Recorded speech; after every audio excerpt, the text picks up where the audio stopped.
with Shadow Puppet, nominated by Jim Hemphill, The Trouble with Truth. Guys, thank you for being on the show. I know it was a scramble. We're just discussing. Please introduce yourselves, what you did on the movie, and that's it. Hi, I'm Emma Ishta. I produced and acted in Shadow Puppet. You were the lead actor, actress. What was that? Sorry. You were the lead. I was the lead. I was the lead. Yes, I played Leda, who is. And you did a great job. It was a really great performance. Thank you. Yeah. It's something that's pretty close to both of our hearts, and was not difficult as a woman, I think, to really get into that headspace. So. Well, I'm sorry. You know? That was not meant to make you feel. But you know what I mean. I'll have you guys, introduce the movie as well, and logline synopsis. But it was a tough movie.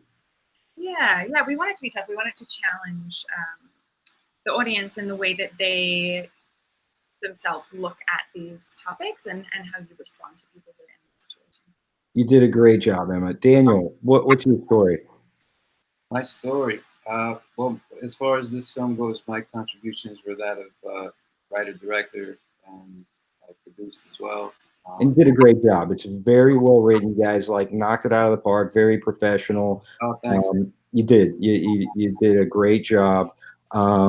It's a tough story, and you wrote, you directed it. Directing's very good.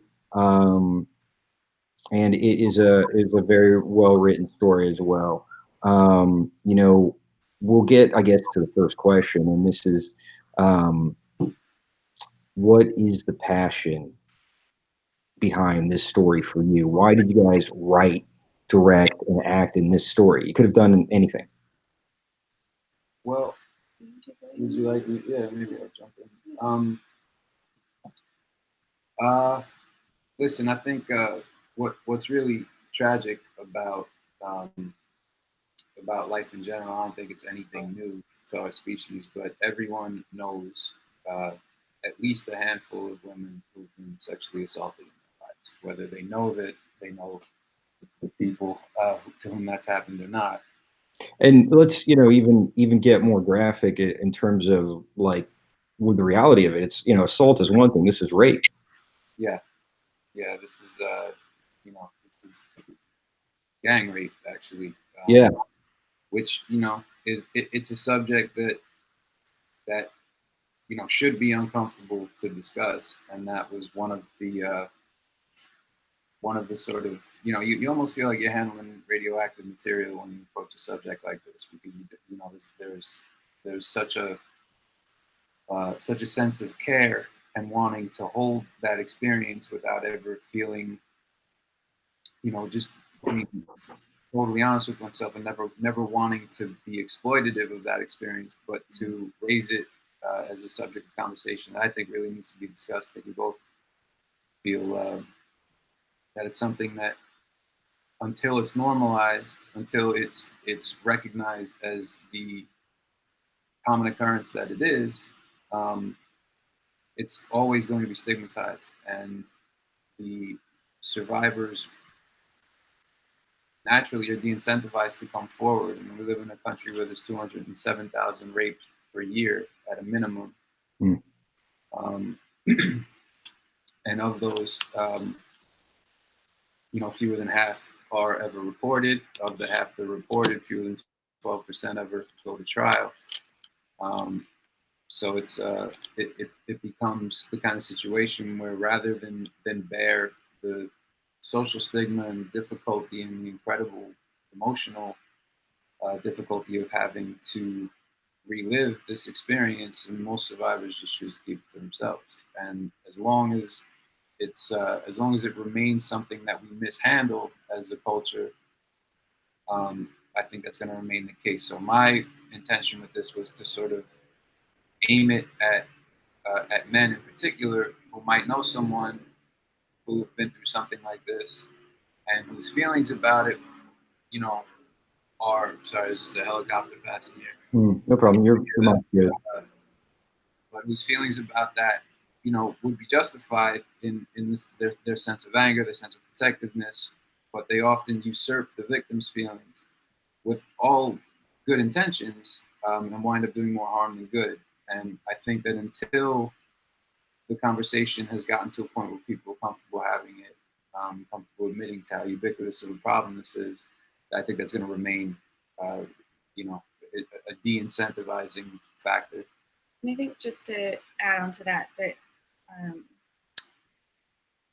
it becomes the fear of having to sort of hold someone's hand through their own emotional response to something that's happened to you becomes a reason why women, you know, and men, but for the most part women, don't come forward about these things and feel uncomfortable telling family and friends. You mean for in most cases for the fear for a woman to have to not only negotiate her emotional landscape, but her partner's husband, boyfriend, whatever. Partner, husband, boyfriend, Parents, yeah, friends, other people who would feel outraged and upset about what's happened to her, and then you're put in a position where you have to take care of that person and their own feelings about something that's traumatizing and devastating for you.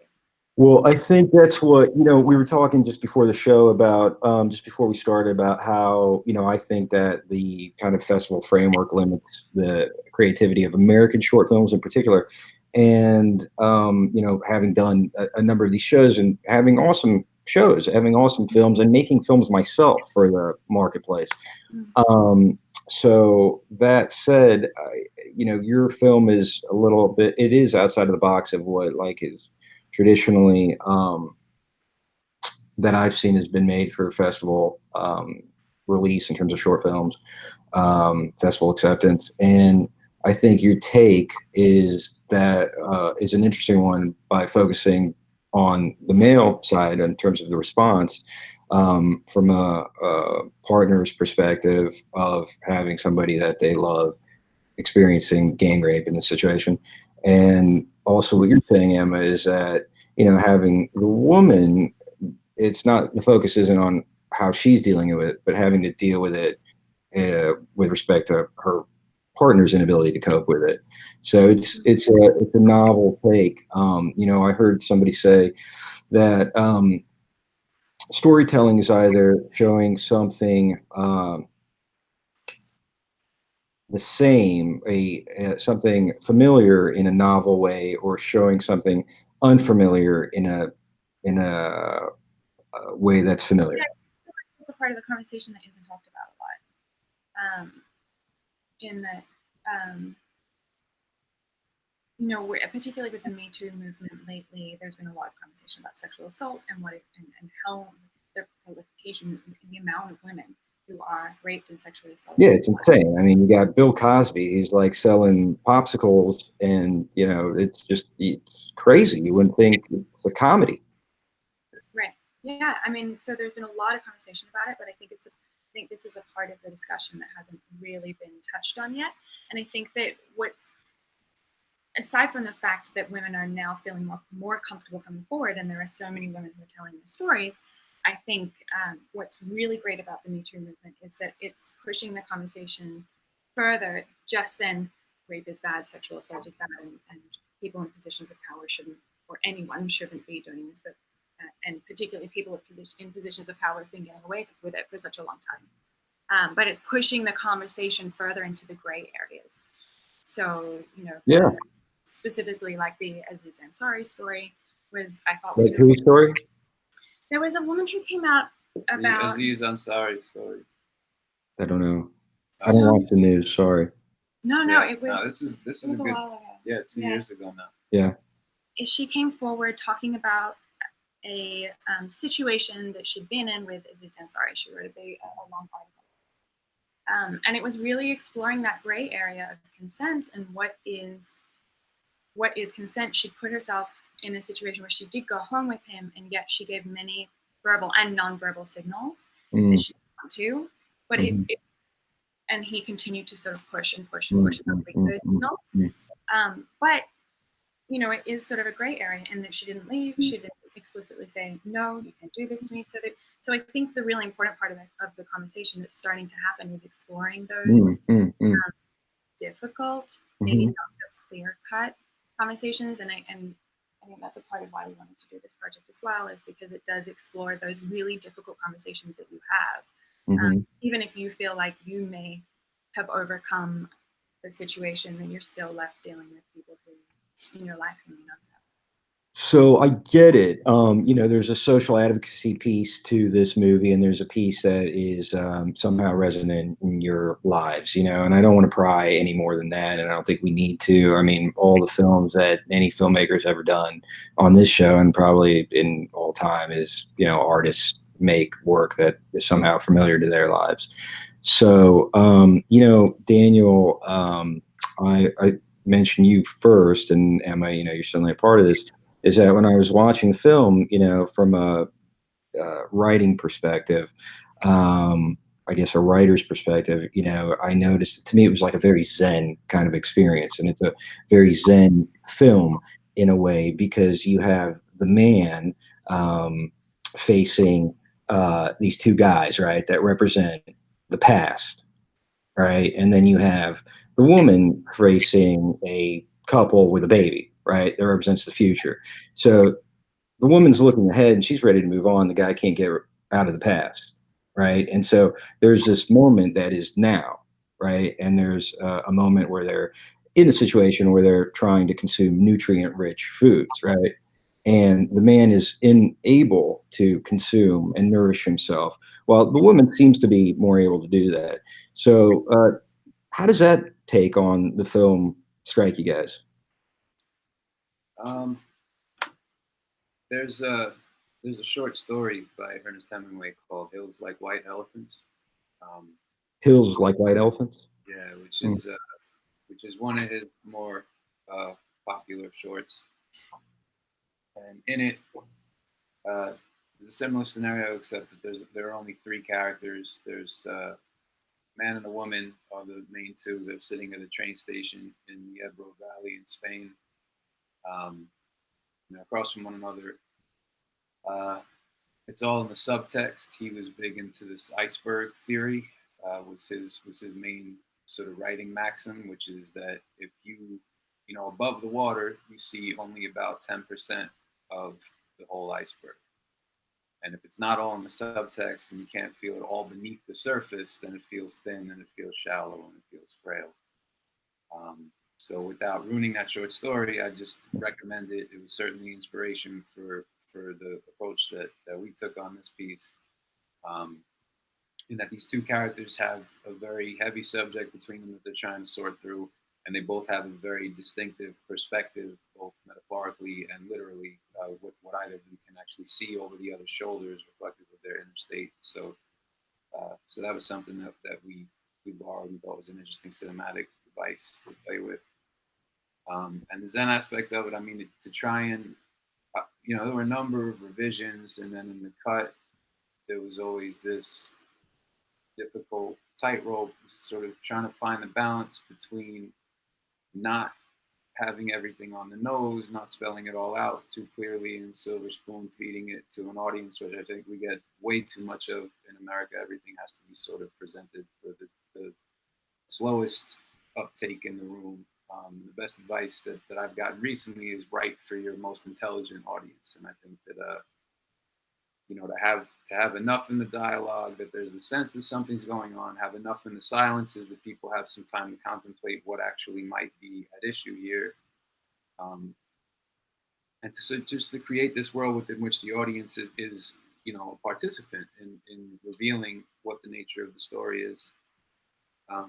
That was definitely a goal, and there are times where I think we managed it, and there are others where I'm not sure we did, but that all depends on the individual audience member. And I can say gratefully and with great humility that it has touched a lot of people who have had to deal with issues such as these and who aren't satisfied with the way that it's discussed in the culture. And I think that the common cinematic approach to sexual assault narratives is to have a sort of revenge fantasy film, which of course, is an understandable urge. And, I can definitely cheer those heroes and heroines on.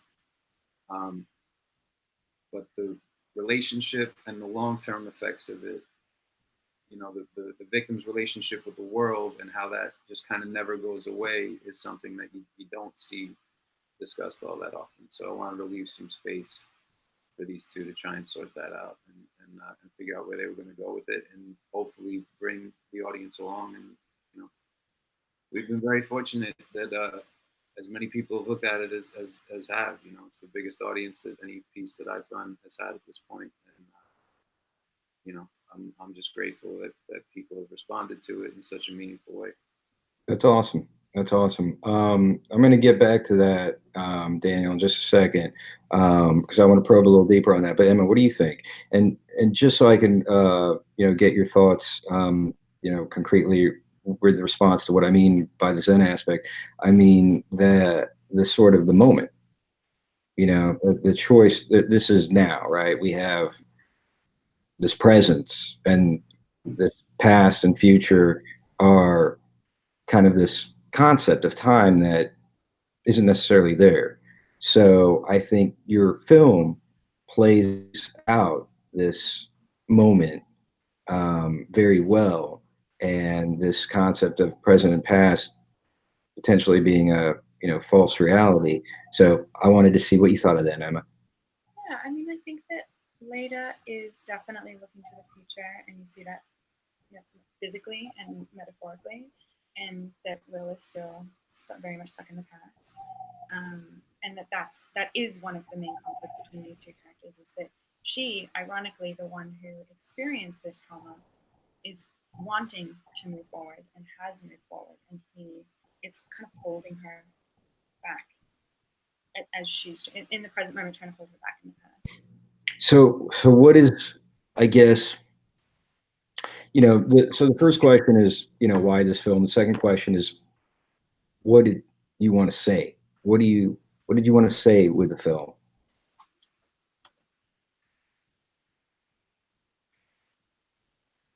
Well, I think we wanted to say something truthful.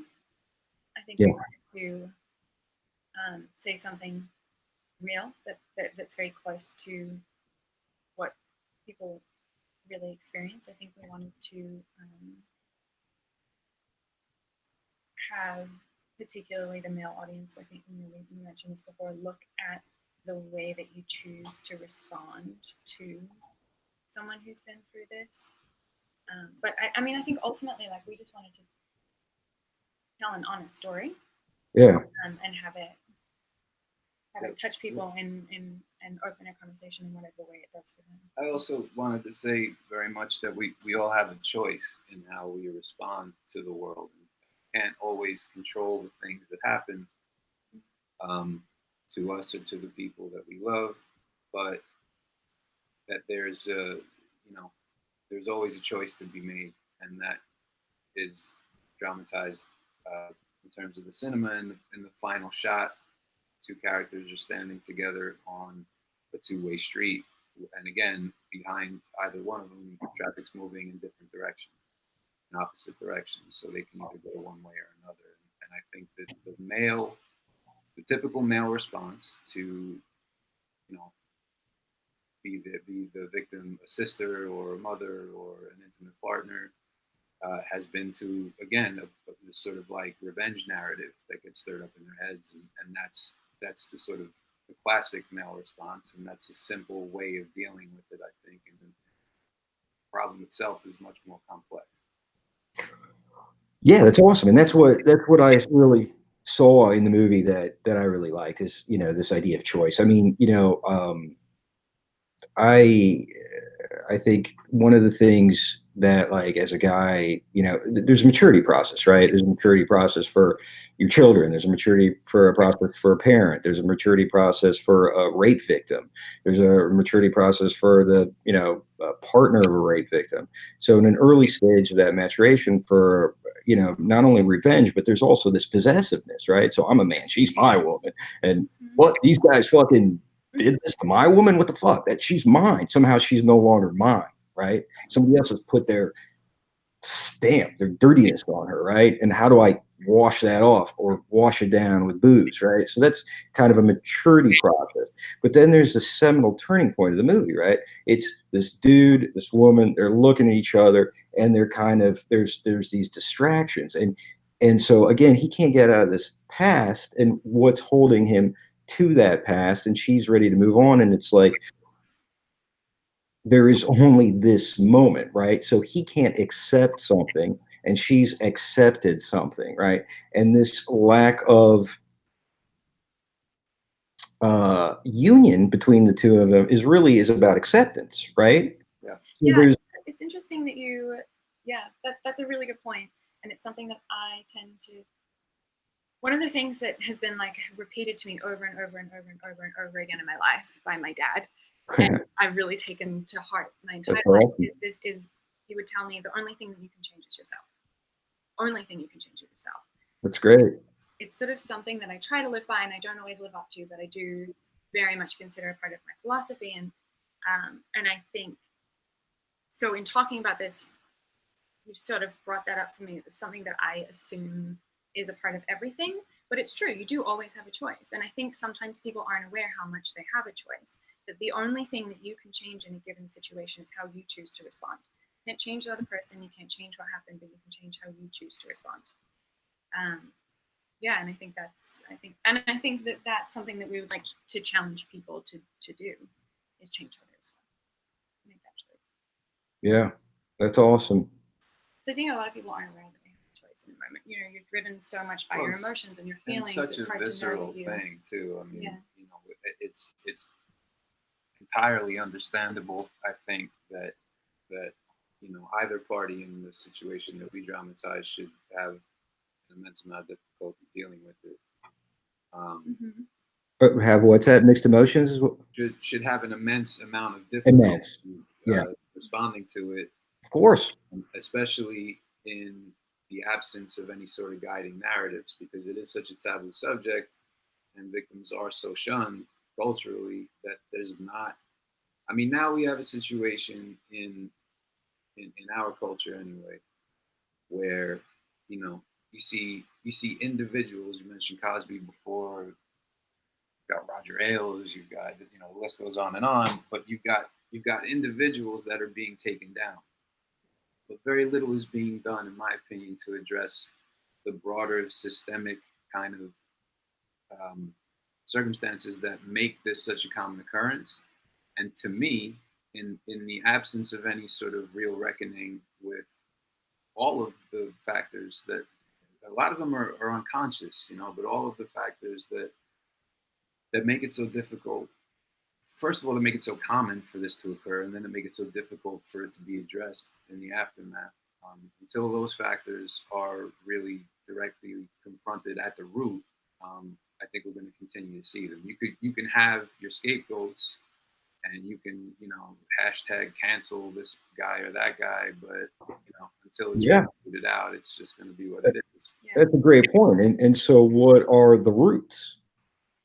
Is it this machismo culture that these two dudes represent? Certainly. Yeah. That's certainly a big part of it. I think that the ubiquity of rape fantasy in the kind of pornography that's mass consumed now for free by kids whose sexual ideas are just beginning to form in their heads is certainly a factor. I think that there's something, sort of inherently, and at this point, maybe consciously, maybe unconsciously, but probably still consciously taught about male dominance that needs to be reckoned with. And while, I think as a father of both a young girl and a little boy, it's my responsibility as their dad, as the male in their lives, to focus more on the male responses. I think it's also important to give women a sense of agency. Yeah, totally. And I don't think that I don't think that any one of these factors can exist without the others if we're really trying to have an honest dialogue about it. And a lot of the time, friends of mine who have been in situations just felt like they couldn't get out of them. They literally felt frozen and couldn't move. And part of that's trauma, and part of that's terror. Part of that is also a conditioning. I think it's a cultural conditioning as women to not want to upset men, to not want to hurt egos, to kind of Totally. Yeah. So Totally. some of the things that we are trying to address in our feel good movie of the year. No, it's great, man. It's important. It's well addressed. It seems I was just going to add it seems a uniquely American problem. Not that these things don't go on at other countries, especially the ones that have more of this machismo culture. But it is, to me, in my experience, uniquely more an American thing. I think sex is very confused in America. I remember being, I don't know, my early 20s. I was in England studying, and I met an Italian guy there, and he was really cool guy. And I was just like, what is sex? What is sex? You know? And he was like, what? He looked at me like I was like two heads. You know, I grew up in this country, even though my name's Konstantin Rubchinsky. I was 4 when I came here. He was like, what is sex? He was like, it's just adult play. He was like, yeah, it's like no big deal. It's like just adult play. And I went to his house and he was like, yeah, my parents still have sex. And I don't know at that point if I had met his parents or not, but later, I think I want to say later, I went and met his parents. And his parents were like not people you want to think about having sex. It was just, they were like older. And he was like, yeah, I hear my parents have sex. But it was like, can you imagine saying that? Oh, yeah, I hear my parents having sex as a 20. People in this country, a lot, not most, but a lot of people have never seen their parents naked, They what? They can't see. I've never seen their parents naked. Right. It's just sort of, yes, sex is so stigmatized.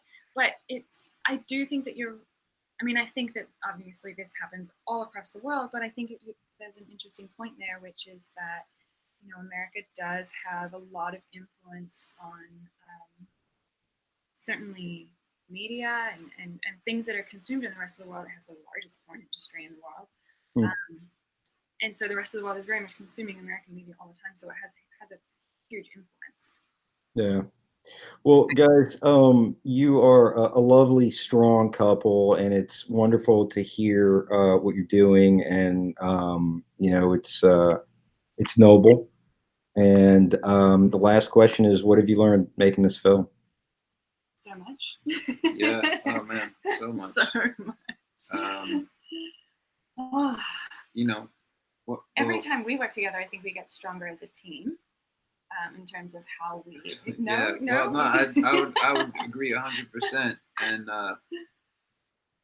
just to that point, a little bit of background is that we did a play together in the New York Fringe Festival in 2014, which is the first piece of dramatic writing that I'd ever shared. And I've been a writer by nature since I was a little boy, but I had to overcome some ideas that I had that were not great ideas if you're trying to be an artist. I was always sort of afraid of sharing it. It felt too precious, or maybe it felt unworthy, or some combination of the two. But when I first shared this play, it got picked up. It had a very successful run in the festival, and then it went on tour in Ireland. And the first production of it, Emma and I performed it. So I had never done anything before. Plus, I'm trying to hurdle the inner turmoil of sharing a piece of dramatic work. I wore way too many hats, and that was a very trying experience for both of us. Far more so than this film was. But on this film, we had so much support. I mean, we had an incredible crew, just so talented, and really some of our best friends supporting us here. The other producer, Blaze Miller, the cinematographer, Maceo Bishop, the key grip, Chris Granito. These are people that we've worked with on set on other people's projects. Who are really at the top of their game. I mean, they're incredible technicians. Yeah, you can see that in the film. Yeah, they're no joke. Any cinematic shortcomings are my responsibility, and certainly now our editor Tristan Waldrew did a beautiful job as well. I just think that he also has a killer French accent. Oh yeah, he was the French waiter. He appears as the waiter. He's from Washington State. But his wife is truly French. Yeah. He's very convincing. The main thing, I mean, there are a couple of things that they're like, there are relationship things that we've learned, but in terms of practical things that we've learned, I think in terms of hey, we'll take both of those. Okay. Well, I guess the relationship. I think we did we're better at sticking it out. I yeah, staying in our own lanes instead of kind of finding where our specific right. are. I guess I that's stayed true. out of your Yeah, way a little bit more. more of an ability to slip into different professional roles. Yeah. Well, I think one of the incredible things about being on set is how hundreds of people work so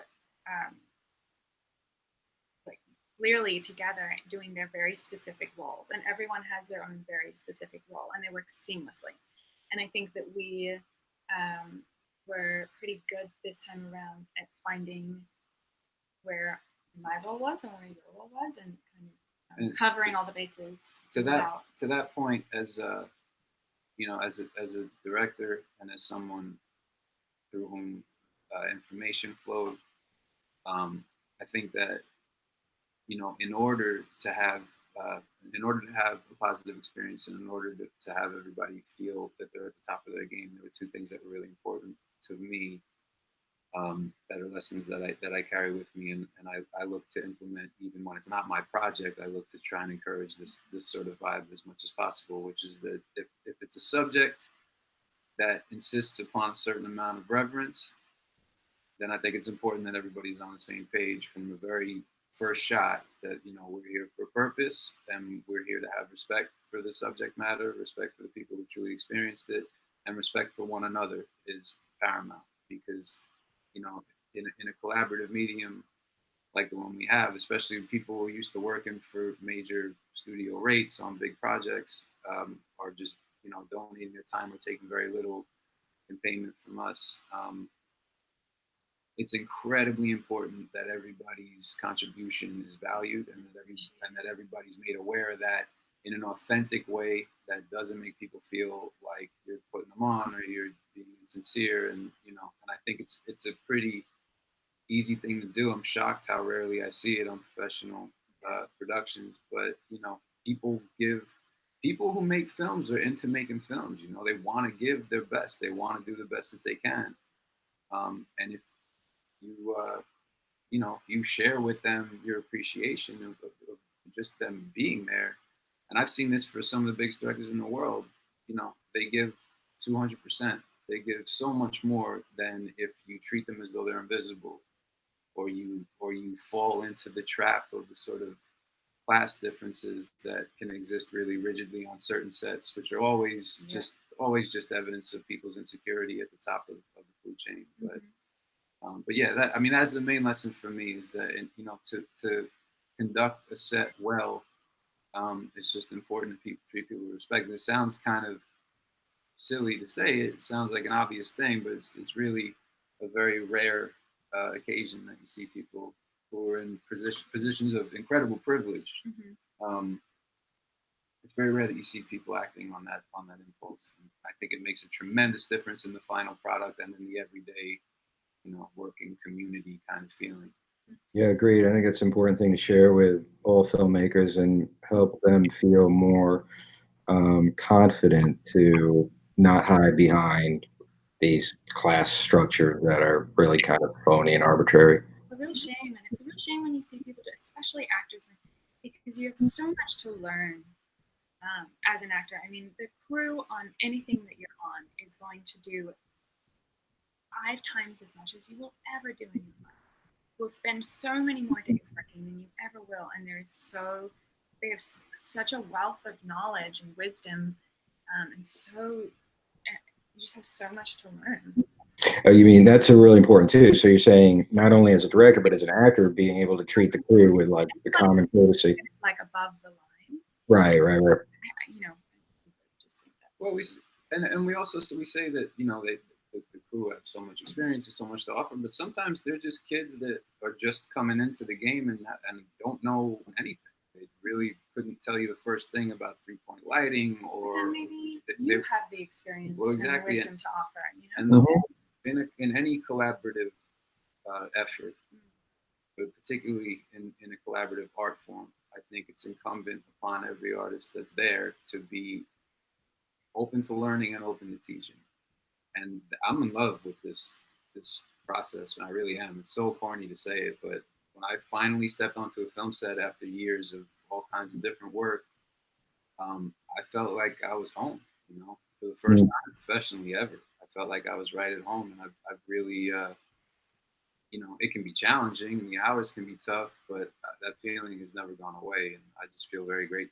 I feel very grateful and very lucky to be where I'm at and to have made some of the relationships that I have. It's awesome.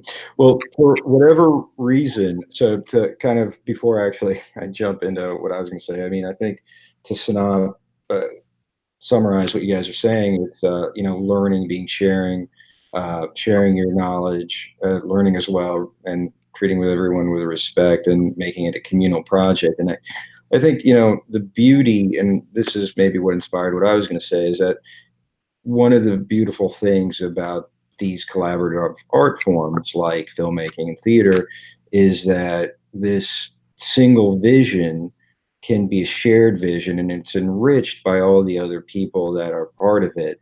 And the more room that you allow people to enrich your vision by sharing their own humanity and their own wisdom and their own knowledge and ability and passion, it's all of a sudden makes this magical experience out of out of this process, out of this vision that started with an idea that came across a piece of paper that then turned into however many people you have on set, and then finishes up with an editor or two, and then boom, there's your little project that is taking a lot of work to do. So I guess to summarize it, you guys did bit off a massive theme, and something that's certainly very important to convey to fellow humans and people, and to create a more wise society. And you brought that kind of thing from a private place and said, no, here. And you've created more kind of momentum around this, and positive momentum.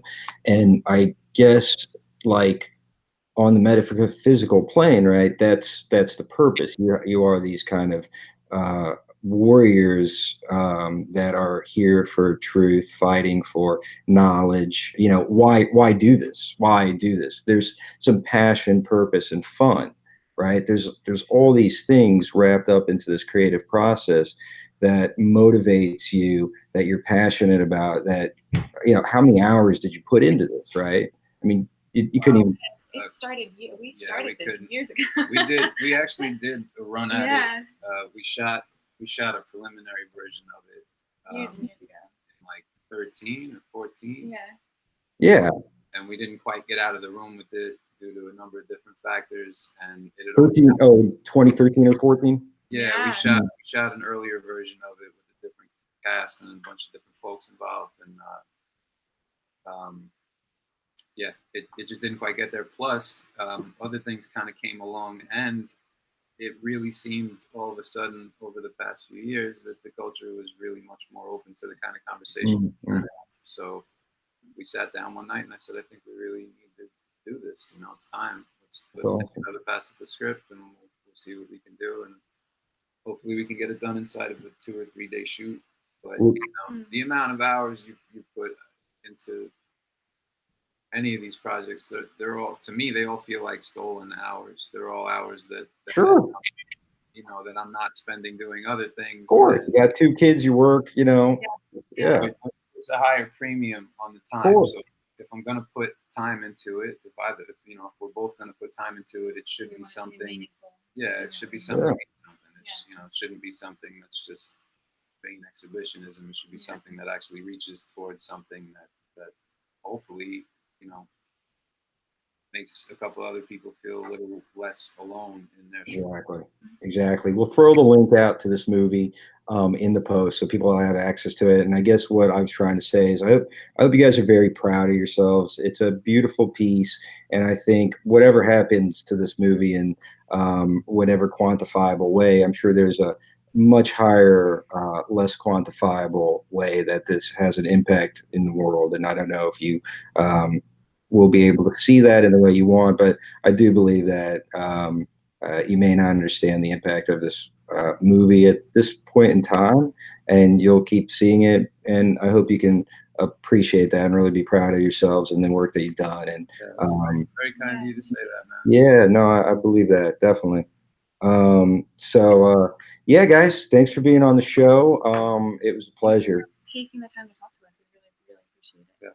Pleasure and an honor. You guys did great work. All right, we'll hear more from you in time ahead, and we'll share links and all the other stuff. Great. Thank you so much. Thanks, Constance. All right, thank you guys. Later. Bye. Bye-bye. Bye.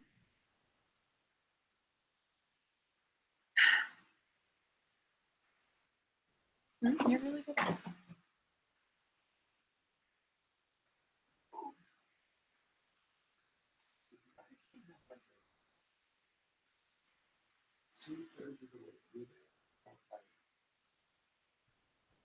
But only for like a minute. Really? Well, you did great. I thought you were fantastic. Well, I've done the whole thing. I would be much better.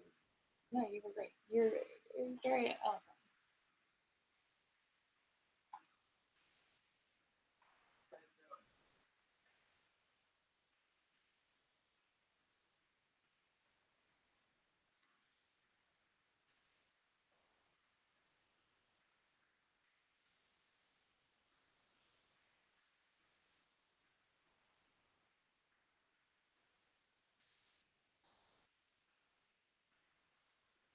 Oh, are we still live? Oh, yeah.